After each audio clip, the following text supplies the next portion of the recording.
Hello and welcome back to True Crime Guys podcast. I'm your host, Michael, and I brought Andy to host today. Oh my How God, ironic. there we go, Michael. Yep. Hand over that's those right. host duties Boom. all nice and politely. That's right, it's Headlines and Shenanigans week. That means I got the week off, so I didn't have to write shit for once. That's right. So Andy's going to be hosting, but before we get into that, guys, I got to remind you that you can catch all of these free episodes early and ad-free on Patreon, patreon.com/truecrimeguys. But you can also check out our other shows here on the free platform like Strange and Unexplained and Cryptic Soup as well.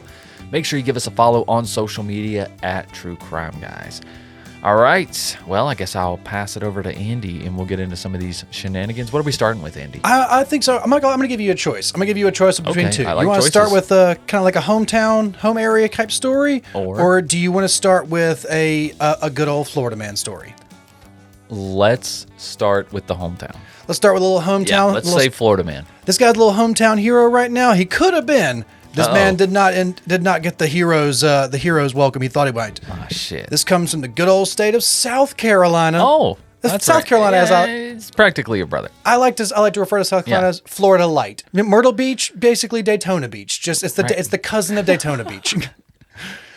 But this man in South Carolina was pronounced dead of blunt force trauma injuries at a U.S. zoo after a suspected fight with a kangaroo. No way. This is not Australia, man. This is South Carolina. And apparently this man did not know.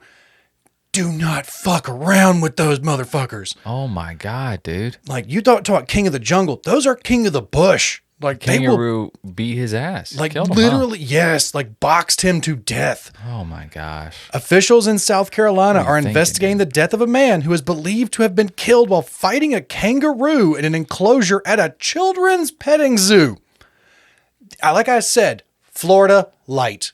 Just Florida Light. Right there. Just right. Also, so close wait to a minute. Florida. You're not supposed to pet the kangaroos. I mean, you can pet a kangaroo if it's a tame. You don't fucking fight the kangaroo. I mean, I've never seen a kangaroo at a pet. I've seen a wallaby. I've never seen a kangaroo at a local petting zoo around here. No, but I've seen people pet kangaroos before. I've seen they're at zoos and I've seen Steve Irwin pet a goddamn kangaroo. Oh yeah, definitely. If Steve can do it, I can do it. I just feel like on average they're probably too unpredictable. Yeah, probably. They're like cats. You know what I'm saying? They're big, strong cats. Yeah. With like fucking prison traps. But yeah, Eric Slate, 52, died of multiple blunt force trauma injuries, according to Tamara Willard, Chief Deputy Coroner of Horry County. Local officials said Slate, brother of five-star farm owners Robert Slate, likely entered the enclosure containing kangaroos and wallabies and roughhoused with a kangaroo named Jack. Very likely. Roughhoused. I love the he's just roughhousing. He's just out there roughhousing. He's out there. Hey man, you want to fight? Come on, man! I got you in a headlock. Why you looking at me like that? Why you looking at me like that, huh? Why my kangaroo's been fucking staring at me, man? Mark Cowsey, a Horry County council member, said the animal was not euthanized and that inspectors would visit the farm this week to look at the enclosure. No, he climbed into the enclosure. Yeah, no, that's not the fucking kangaroo's fault. No. I think most people know. Yeah. Don't fight a kangaroo barehanded. If there is a barrier in between you and the animal, it's probably for the best. Yeah, if the kangaroo would have fucking Mario jumped out of that barrier and chased you into the parking lot and stomped your ass. Now the kangaroo got to go. Yeah, now that's the kangaroo's fault. You got to go, kangaroo. You did too much. Yeah, like I said, these guys, like his brother was posting things about Facebook and stuff. A tribute posted to Facebook on Monday by Robert Slate featured a series of photographs of a man identified as Eric engaging with a kangaroo of almost the same height. Ooh. Saying, your memory will live on, your voice will be heard, and Jack, your buddy, the kangaroo, will be fine. So this guy's like, I guess he knew the kangaroo. Maybe this was a normal type thing. He would get in and play with it, but still, it's a goddamn kangaroo. Those things are built like units. Like, seriously, the fucking veins popping out. It's like Hugh Jackman at the end of Deadpool. Like, just every time. But yeah, the death investigation remains active and ongoing. The deceased was located within the enclosure of wallabies and kangaroos of varying ages. Damn. There are a number of other animals at the location, all other animals accounted for. So nothing got out. Like I said, this kangaroo didn't hop out the fence and chase him out. No, he was in there. So a further statement from the farm's owner stated that the kangaroo was not, nor has ever been, out of his secure enclosure. The family has been dedicated to providing a safe and enriching environment for families and visitors alike. According to his website, the farm offers interactive animal experiences, including a petting zoo. Yeah, I see that. Camel and pony rides. Very fucking interactive. I don't think I want that animal interaction. Yeah, I love the fact that fatal human animal encounters at petting zoos are rare, but not really unheard of. In 2002, a camel was euthanized after escaping its enclosure in Tennessee and fatally trampling 2 men. Again, camels out. That's it. Camels out in the parking lot. That's not trampled 2. Oh, only 2. That's a camel. It's a big pissed off horse. I mean, I can imagine it trampling over people, running over through a crowd, but actually killing 2 people. Holy shit! Like I said, it's just like a horse, man. Those things getting kicked by a camel. For sure. Yeah, but I mean, it just one wrong kick with enough weight right to the chest. That's stomping your heart. That's breaking through those ribs, crushing it, man. Or worse, the head. Bro. Yeah, getting a good kick to the head. Boom, fucking hole in your head. But like I said, this guy. I understand that it's not the kangaroo's fault. But even if you thought this was a good idea, even Steve Irwin and Robert, they're not going out there and fucking roughhousing with the kangaroos. And I mean, but look what happened to them. Well, Steve, listen, we're still out for that goddamn stingray. We fucking know you're out there. But again, he went into the stingray's house. Yeah, their habitat. He knew the risks. He knew the risks. But I'm saying they don't at the fucking zoo down there in Australia. They have kangaroos in there. You don't see Robert Irwin in there fucking headlocking a kangaroo and be like, "Hey, buddy, how you fucking?" Because that kangaroo could just fucking snap him like the mountain in Game of Thrones. Right. Fucking wear him like a Get Robert up on that shirt. back tail and double kick your ass through the fucking fence, dude. Oh my God, yes. It'd be like a That's fucking probably Mortal what Kombat happened. fatality. You just kicked him one time, and then just the force of that hitting your chest, and then wherever your body slams up against, most likely concrete, it's a fucking zoo. Yeah, probably. Or right up against that fence. But still, like I said, man, the little hometown area right there, South Carolina. What zoo Florida is it in South Carolina? It's a farm. That's what they keep saying. What kind of farm is it? Yeah, what it was called, a brother of 5-Star Farms. So I guess that's what you refer to as 5-Star Farms. 5-Star. So farms. they have, I guess think they have lost their the own. star, man. I think they lost the star. I don't think you get to continue the 5-star rating at this point. Maybe No. 4.5 stars. Maybe someone's not giving it a 5-star Yelp review. I'll tell you that right now. No farms with kangaroo murder get 5 stars, bro. No. I don't care. No one's getting the Kelly Blue Book on that one. But Michael, we're going to talk about our next story. Speaking of Kelly Blue Book values, this lady right here decided she was going to try and lower the value of somebody else's day, their car especially. Oh, well, there you go. We're talking about a little road rage incident that just got so out of hand that, you got a fucking nickname because of it, lady. Oh shit. Let's hear it. Quote from the perpetrator. "I wanted to punch her in the face, but I pooped on her car instead and went home." Pennsylvania woman arrested after viral road rage incident. This sounds like a Leroy Luna. This was a legit thing. Excuse me, it's illegal. This lady had a nickname in the press and everything because this was on camera. She was dubbed the Delco Pooper. Delco Pooper. From Delaware County. It's got a County. good ring to it. From Delaware County, Delco. A Pennsylvania woman is facing multiple charges after police say she admitted to defecating on the hood of another person's car during a road rage dispute, and apparently, no regrets. No. Apparently, no regrets. Not a single letter. According to TMZ, newly released court documents reveal that Christina Solometto, now dubbed the Delco Pooper, was arrested Thursday after allegedly taking revenge on another driver in a highly unusual and quite unsanitary way. Authorities say Solometto told officers it was a clean poop. It didn't. That's in quotation marks. A clean poop that didn't even require toilet paper following the incident, which all I could think of, I literally remember a Tosh.0 episode where he did like a challenge with his office staff. He's like, if anybody could take a clean poop and then show us your underwear in an hour, and there's no skid marks, I'll give you like $1,000 or something like that. It was like the whole thing. He's like, I'm going to take a clean poop. But just I love how that is her defense of this. Like, did you do that? Oh yeah, I did that. Yeah, it was a clean poop. It was a clean poop. It was pretty good. Yeah. Just walked away. Yeah, and I didn't even have.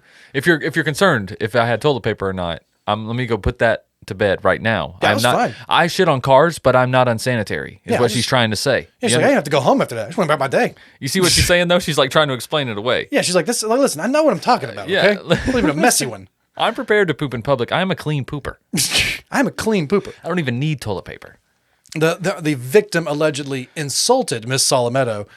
Police say the dispute escalated after the other driver called Salametto a derogatory name, prompting her to express her anger in a bizarre and illegal fashion. I wanted to punch her in the face, she allegedly told police, but I pooped on her car instead and I went home. Which a bystander recorded the incident and posted it on Instagram, where it quickly gained traffic and went viral, adding to the public outrage. Oh shit, we gotta look that up. Oh, I've seen it before. It's quite quick. It's just this lady literally walked up and pressing her ass against the car and just thump, and then running. It is quick. It's beautiful. It is executed flawlessly. Listen, she did this like it was not her first time. Like I said, she knew what she was doing. This is not her first time. And she had to poop. She was, I don't know if she's pissed or not, but she pooped. She was pooped. Oh, shit. Salametto now faces charges including indecent exposure, disorderly conduct, criminal mischief, harassment, and depositing waste on the highway, which I love that's the fucking that's charge. organic waste, though. Depositing waste. Yeah, it's like, this wasn't trash. Yeah, that's poop. not trash. It's biodegradable. That's biodegradable. That's not going to be there forever. And it's like, it's just going to fucking wash it off. What's the crime here? Yeah, that's not waste. TMZ also published a video showing Salametto being taken into custody by two officers at a residence, which she openly admitted to being behind the incident as soon as they arrived. I love just opening the door. It's like, Yep, I'm the pooper. It's about that car I shit on. It was a clean poop, right? That was a pretty clean poop. Did you see the video? Did you see? I saw the video. It was a clean poop. Pretty cool. Well executed. That was a clean poop, if I must say so myself. I just walked right on home. Me and my partner here. Too much coffee and donuts. We don't. I got back in the car. The passenger couldn't even tell. You shit in the car? You can't even smell it. It's crazy. Thought you at least need a napkin when you got back in here. I got to give it to you, man. The most least offensive poop we've ever seen. It was just fucking clean. Your fiber diet must be incredible. I don't even know why they're pressing charges. Just hit the car and fell off. I mean, it's the only clean spot on the car now. To be perfectly honest, I think you actually left a dent with that thing. Just thought it looked like a rock. Just thump, bam. Didn't even smear.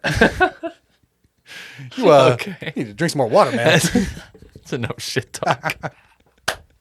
This is like verging on a South Park episode right now.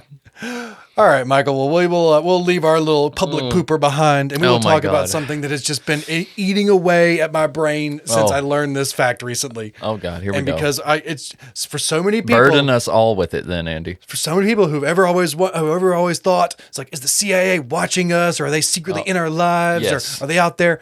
This has become public knowledge now, and it's just something that is just me personally. I'm like, oh yeah, you were in my life at some point, weren't you? The CIA secretly ran a Star Wars fan site to communicate with its agents. Are you serious? Fucking yes. It's kind of brilliant. I mean, yeah, I'm sure a lot of those people were just like, oh, it's fucking wicked, sweet. Yeah, I'll get to the fucking mission in a minute. Check out this Wikipedia article.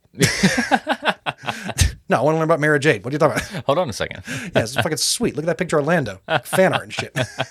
Just a bunch of CIA nerds at the time. Right. But yes, like these games you will. The quote next to a cartoon image of Yoda says on the website starwarsweb.net. Oh my God. Those games include Star Wars Battlefront 2, all these things. This site looks like 2, not a bad game. It's like a bunch of different random Star Wars games and all these different like random links to different ones. Like, so you want to be a Jedi for like a Lego Star Wars set? Oh Lord. The site looks like an ordinary Star Wars fan website from around 2010, but starwarsweb.net was actually a tool built by the Central Intelligence Agency to covertly communicate with its informants in other countries, according to an amateur security researcher who this was disclosed to. The site was part of a network of CIA sites that were first discovered by Iranian authorities more than 10 years ago, before leading to a wave of deaths of CIA sources in China in the early 2010s. Whoa. Ciro Santilli, the researcher said he was drawn to investigating the network of CIA sites for various reasons. His interest in Chinese politics. He said his mother-in-law is part of the Falun Gong religious movement. I'm not exactly sure what that is. His penchant for TV adaptations of spy novels, and that he potentially had the tech know-how to do so given his background in web development and Linux, which just fucking Linux. Right. Fucking killing it. There you go. Bring that back. I'm an expert in Linux. Fucking hired. Hi. You're our man. Santilli found other likely CIA-linked sites, such as a comedian fan site, one about extreme sports, and a Brazilian music one. In his own write-up, Santilli says that some of these sites appear to have targeted Germany, France, Spain, and Brazil, judging by their language and content. But it reveals a much larger number of websites, and it gives a broader understanding of the CIA's interest at the time, including more specific democracies which may have been targeted and were not previously mentioned, and statistic understanding of how much importance they were giving to certain like zones of the country or zones of the world at the time. Yeah. But because in November of 2018, Yahoo News published a blockbuster investigation into the CIA's covert communication channels and how they had been exposed. The exposure originated in Iran, like we discussed.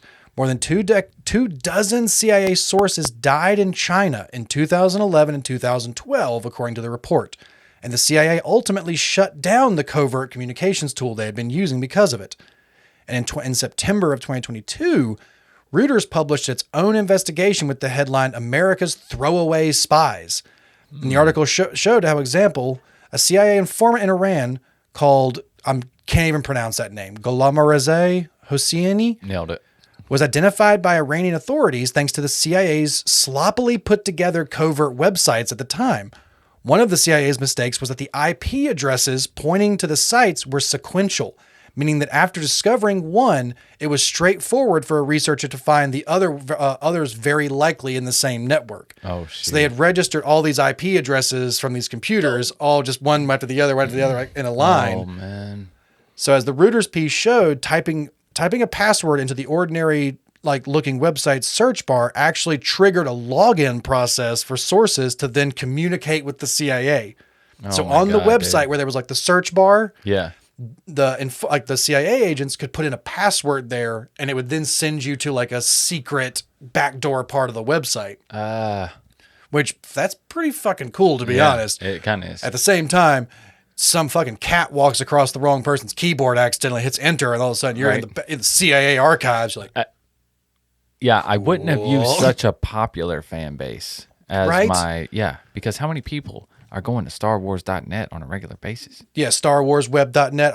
Star Wars fans. I'm sure there's not a lot of nerds who are good with computers back then who might be able to check this. Definitely might look into the website here. I'm not sure. None of them. Yeah. Maybe I'm like a fucking bird watching website or something like that. Right. I'm gonna find a bunch of computer nerds in there. Okay. Exactly. But the Reuters piece published 2 domains and described 9 of the sites in total. The piece included many clues Santilli was able to use to find many, many more sites as well. He found that file names of screenshots included in the article contained some cases of URLs of the CIA sites themselves. He then looked up what it's referred to as the Wayback Machine. I guess that's his website he uses. Mm-hmm. He then used viewdns.info to find other related domains, a site that can show you what domains are associated with IP addresses. Yeah. So he's able to find these websites and figure out which IP addresses they originated from and figure out they were traceable back to the CIA to an extent. That's sick. So yeah, I was like, web sleuth.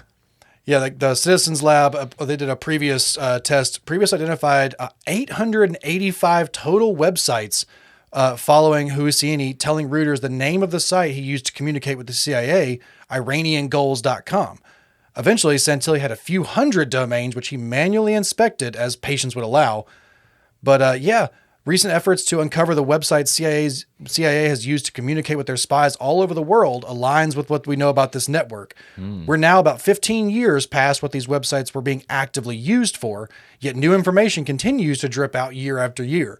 So I love the idea. As soon as I saw this, I'm just like, you fucking kidding me? The CIA was literally popping up a Star Wars fan website with links to all the regular Star Wars shit. This would just be a normal website that anybody could stumble upon back then. And if you accidentally put in the right password Yeah. in the search bar, you're like fucking Ethan Hunt from Mission Impossible. Just if you choose to accept. Like, Right. yeah. Exactly. So yeah, when it was actually kinda a crazy. question about it, the CIA did not respond in question for a comment on this. Oh, I on bet this not. article. I love the CIA was They're just like, feeling kind of dumb right now. oh, we gotta shut that one down now too. Fuck. So yeah, the simplest way to put it. And someone's very disappointed. Some CIA agent who was given Webmaster the of this. task of just updating this and just staying up to date on something they already loved. Yes. Yeah, we're cutting the Star Wars website. Can we just like cut the? Can we just cut like the CIA part of it? Because I got like a lot of things I gotta put up on there coming up soon. So. Cuts off the lightsaber. But yeah, I love the quote. The simplest way to put it, yes, the CIA absolutely had a Star Wars fan website with secretly embedded communication systems for their agents.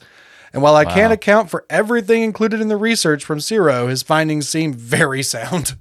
So what kind of stuff did they find out? Anything interesting? Obviously, they can't share. They can't find, like, they can't see like the actual communications that were there, but they Oh. were able to figure out that this is how they did it. They could figure out this was the backdoor programming. These were the IP okay. addresses. So they don't actually know what was being said. They just know that they were communicating. Yes, we don't actually have access to what communication or missions or secret things were discussed, but we do know that the CIA was 100% communicating with their agents through a Star Wars fan website, and they've always been there, Michael. It's always been in my life. Yeah, apparently. Always there, always watching. Watching all of you Star Wars nerds, keeping an eye on you. Like we can't have another Bill Gates. Can't have another one of you people. We saw what JJ did to the sequel trilogy. We can't have any people come up here.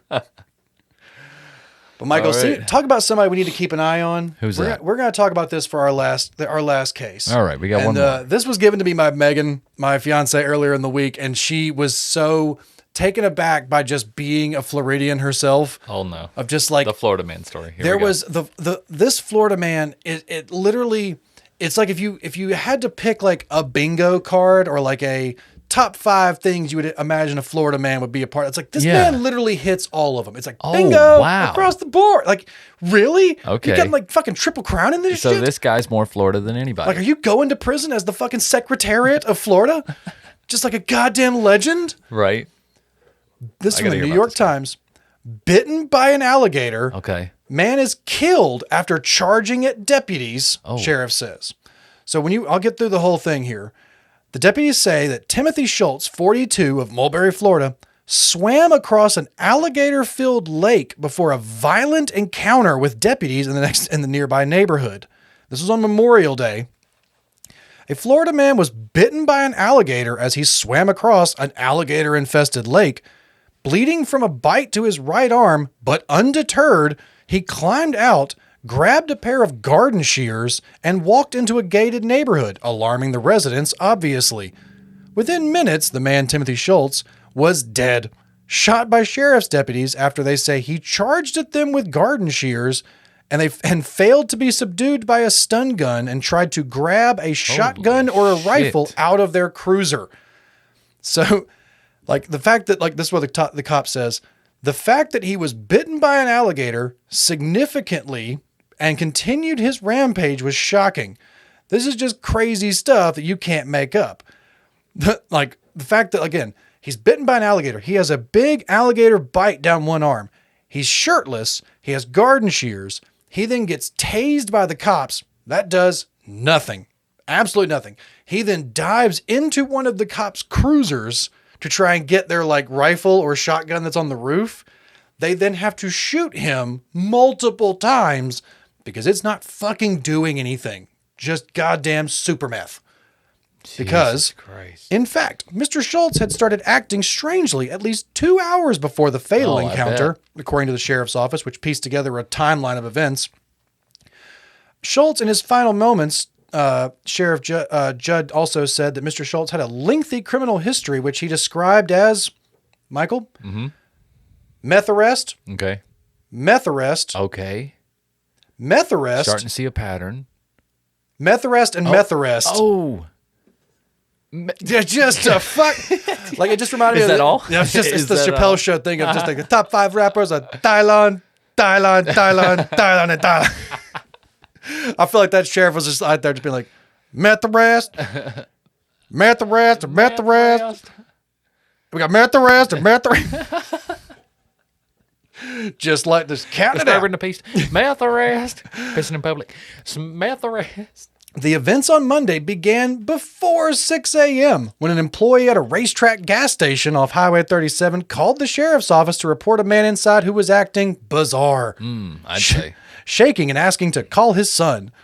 Deputies arrived within 3 minutes and searched the premises, but the man, later identified as Mr. Schultz, had vanished. Again, super meth. Yeah. He gone. He just Homered Simpson through the wall. He was vibrating on such a high frequency. Yeah. Just fucking through the atoms of the wall. Like the Flash. Out. At 7:45, a resident in Polk County neighborhood called the sheriff's office to say that a man was in a lake known to have alligators in it, and that the man was treading water near one of the reptiles. The man, later identified as Mr. Schultz, had entered the lake near the gas station and began swimming towards Lakeland Court, a gated community. It's a long swim, and he was gator bitten along the way. I just love him just being like, hey, no, damn it. God damn gators. Told you no. Smacks it off like a mosquito. He's just kind of pulling the gator along for a bit. Gator's trying to fucking death roll him. He's just fucking locked his arm. You can't beat me, meth. You ain't got this kind of meth, gator. You ain't got this. I can fight 3 of you. Several people saw Mr. Schultz treading water, and one tried to throw Mr. Schultz a life vest, but he refused to use it. A person who tried to help him said that Mr. Schultz then proceeded to growl at them. Yep. Just fucking. That's it for me. That's some premium Florida You gonna meth. growl at me, bro? You on your own. You're in a gator-filled lake, and I'm tossing you a life preserver, and you growl. You know what, bro? You know what? You gator chow, bro. I think you'd be fine. I think you'll be fine in there, actually. Yeah. Just do that at the Gators. I think you'll alpha them down. There you go. I think they'll bitch out. Go ahead. I'm not fucking with you. A fucking gator roll. Just see him just eyeing down a gator, just fucking chesting at it.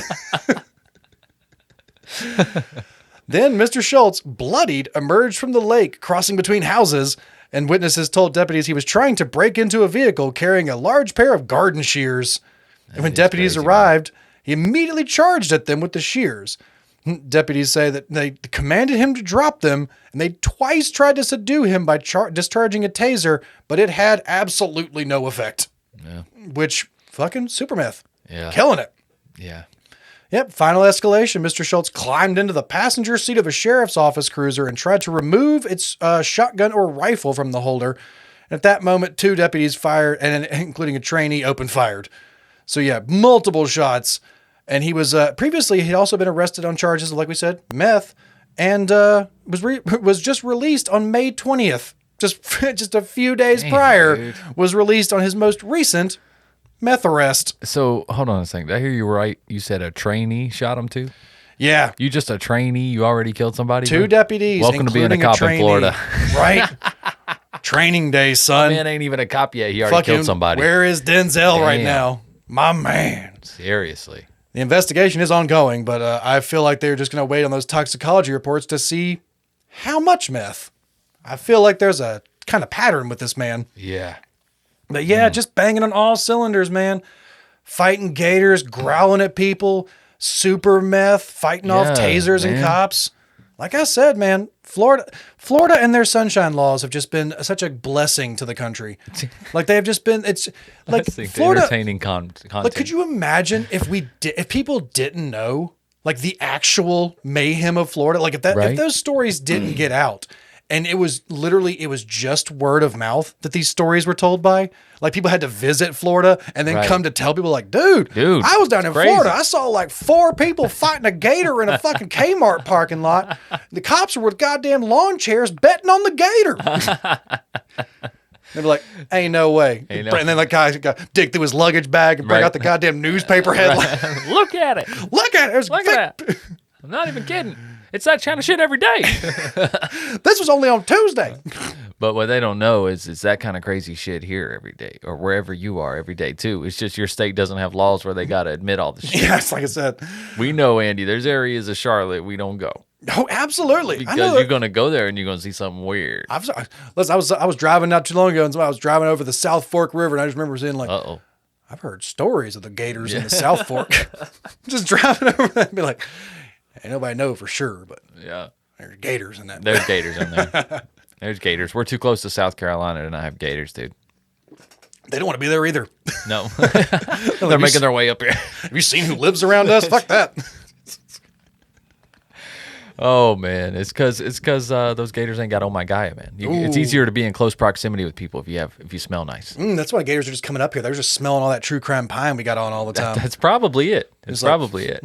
Smells like a lumberjack. They want to huddle up in here and under one of these Carolina pines, you know. Right there. That's right. Get that lumberjack under that Carolina pine. That's right. Because Oh My Guy is an innovative, all-natural deodorant, fragrance, and beard oil company specializing in paraben and aluminum-free organic products, guys. And there's tons of scents to choose from, like vanilla, cherry almond, sandalwood, lavender, lemongrass, Egyptian musk. There's one called Lumberjack, as Andy mentioned, honeysuckle, fireside, bergamot amber, pear, sweet pea, sailor, barbershop, and we even got our own scent, True Crime Pine. If you don't know where to start, that's a great place. And because you're True Crime Guys listeners, you can get 15% off your order at ohmygaia.com. That's ohmygaia.com. And make sure you give them a follow on Instagram as well at shop_ohmygaia. Okay? Again, that's ohmygaia.com, ohmygaia.com. Use the code word CRIMEPINE, all one word, for 15% off. No spaces, okay? The word is right below the description of this episode if you are having trouble. Crimepine, all word. No Crime numbers, Pine. no syllables. All word, all no word. way. No symbols. Else. No pictures. No wingdings. Get that shit out of here. Hieroglyphic. No, none of that shit. We're on words now. But guys, thank you for listening. Next week we'll be back with a regular True Crime Guys episode. And like I said at the beginning of the episode, you can always catch all of these early and ad-free on Patreon, patreon.com/truecrimeguys, where for just $3 a month, you can hear us. You can hear a little banter at the end of every episode. It kind of helps you wind down, right? Speaking of, Andy, I guess we're about to get into that. I think we probably can again now. Yeah, if you're on Patreon. If not, guys, here on the free platform, we will see you next week with a new True Crime Guys case. Until then, just keep on creeping. Bye.